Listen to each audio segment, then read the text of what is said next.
you don't need more resources. You need to be more resourceful. And I was kind of dumbfounded by that quote because I'm like, but if I had more resources, I could expand, I could grow, I could focus on all these things. And the truth is, he's right. You don't need more resources in most cases. Hello and welcome back to The Reset. I am Shaun Tucker, human performance scientist and authority architect.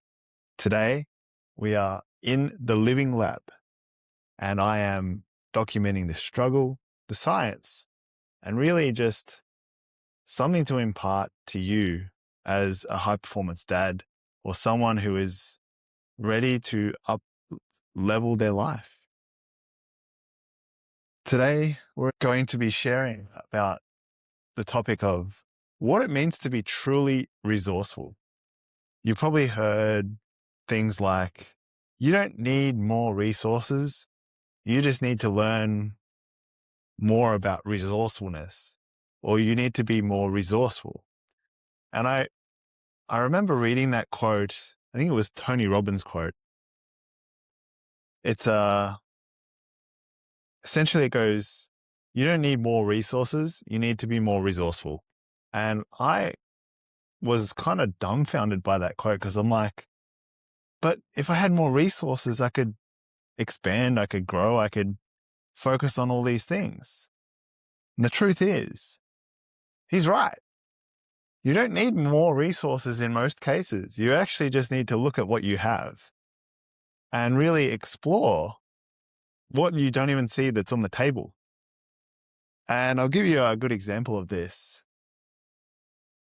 If you're running out of money and you have a service that you offer, you don't need to go and find a new client per se. You don't need to go and use resources to essentially find a new client. Like, you don't need a new marketing system. You don't need to run ads. You don't need to do any of that stuff. What you need is actually just to get out your phone and call up, I should say, someone who has already bought from you and understand what their problem is right now. What's their goal? What's their problem? And how you can help them achieve what they're setting out to do. Because I think there's so many reasons not to call someone, right? And you might think that this is like a little bit unethical. You're kind of just reaching out to get money, but no, I don't know, sales is such an entanglement process, I find, because there is that element of you feel like you're doing it for the sake of just getting a sale, right? I'm running a business and I need money because if my business doesn't have money, I can't pay my staff, I can't pay myself, which essentially just means I don't have a business anymore, which is kind of silly, right? But it's not that at all. On the other hand, it's really, how can I help the person who is striving to achieve something I know that I can help them in? It's really that simple. And I don't know how it can be any more complicated than that. But the truth is, we make it so much more complicated because we have attachments and feelings, and there's all these things that are going on in the background. We don't want to offend people. We don't want to put them in a position where they feel like they have to do something. But forgetting all of that, and I know this is the hardest part of running a business, is it's really hard to switch that off, or it's really hard to detach from the outcome. Can I truly help this person? If I think I can truly help this person and I want to help this person, then I should really be doing everything in my power to show that I can actually help this person. Because it's not really about just taking their money and running away. And if it was, I'm pretty sure you wouldn't be listening to this episode anyway. And but not only that, I'm pretty sure that you would be much more successful monetarily by simply acknowledging the fact that you've switched off from your humanity and you've switched on to your, let's say, your power trip and your ego trip, and you'd much rather feel powerful than human. And if that's you, that's okay, right? There's lessons in life for everyone at different parts of their journey. But for me, I think it's really important, and I think it's the same for you if you're listening. Sales is a tool, is a system used for helping people. Right? You deserve to be paid for your time, for your skills, and for your ability to help people. If you were an employee, I don't think you would be complaining or feel bad about charging for your time, right? You get paid when you clock on, you get paid when you clock off. I think the only thing that's different is it's your reputation, not someone else's. And I get it. It is hard to really own this part because it's something that I personally have struggled on in my business. And I think it's not so much the fact that I can't do it. I know that I can do it, but it's almost looking at, I've had clients in the past who have not been great clients. They're not the right fit. And honestly, I still have the scar. Like I still have the old wound that sits there and reminds me to be humble, to be present, to be really understanding that not everyone wants to receive help, even though they claim to do. And this probably comes back to the physiology. People will only change at the rate that they can change, which once again comes back to the art of resourcefulness, because it really is an art.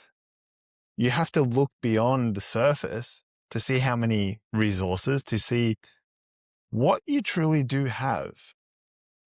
Because I think the other really important part to this resources versus resourcefulness, you don't need more resources. You need to be more resourceful. So this is actually talking about focusing on gratitude and what you do have versus what you don't have. If you focus on what you don't have, you'll get more of what you don't have. If you focus on what you do have, you'll get more of what you do have. And gratitude is the doorway or gateway to abundance. So the more resourceful you become, the more resources you will have. That's pretty cool, isn't it? So always remember that. And I always have that quote sort of imprinted on my mind of, what am I not seeing? Or how can I think about this differently?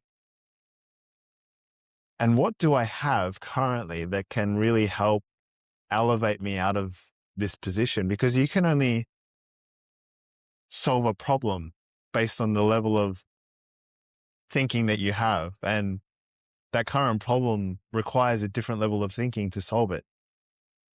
So it's really important to be part of these kind of masterminds and have people that you can ask questions to, mentors or friends or colleagues or whoever it is, because if you try and apply the same knowledge that you have that problem at, you won't actually be able to get out of it. It's impossible to get out of that. So it's just something to consider, something to remember. And I really want to get that over to you, that resourcefulness is really an art, and there is a science to it, of course. Because, I mean, some things to consider just off the top of my head are obviously people. People are not resources, but if you are resourceful, you can use your network, your partner, the people around you. You can receive answers and solutions and even just a listening ear, because sometimes it's just a listening ear that you need to actually understand your problem a little bit differently, especially when it comes to finances and things like that. If you feel like you need more resources, oftentimes it's not that at all. Because if you're really, I suppose, desperate to get out of a situation that requires you to have resources, just think of a drug addict. I mean, someone who's looking for the next heroin hit is going to learn how to get money somewhere. Right? They're going to learn how they can pay for their next hit. And yeah, they might cross a few lines to get there, but I think it just gives a very visual representation or description of what it means to be resourceful. And it's funny because the stress actually comes from, like, when you think, oh, I don't know how I'm going to pay for that, I just don't have the money. It's never really a money issue that you have. It's more of, I don't see what I have to face. The stress of dealing with that situation to be able to facilitate me in the position where I can actually commit to that. That's the difficulty. It's not really a money thing. It's usually having a difficult conversation with someone like a partner or family member, someone that you love, maybe someone that you hate even. Maybe it's you've got clients owing you money and you're having those difficult conversations. Maybe you've been avoiding. And really this commitment is for you to up-level yourself and really see the value that you bring and that you deserve to be paid, right? So the next kind of financial commitment for you to level up is to face that part of you that maybe doesn't believe it deserves to be paid, or that you deserve to be walked on by your clients. And you do the work and you don't deserve to be paid. Like it's sad, but these are kind of the unconscious programs that we run as human beings, and especially as providers. If you've got a service that you want to provide to others, it can be a real challenge to maintain the integrity of that. And I think it really comes down to respect and mutual respect. And so I guess that brings us to the end of this episode of The Reset. So if you found it valuable, all I would encourage you to do is to share it with one person. That's all I ask. Thanks so much for tuning in. I'll see you in the next one. Bye for now.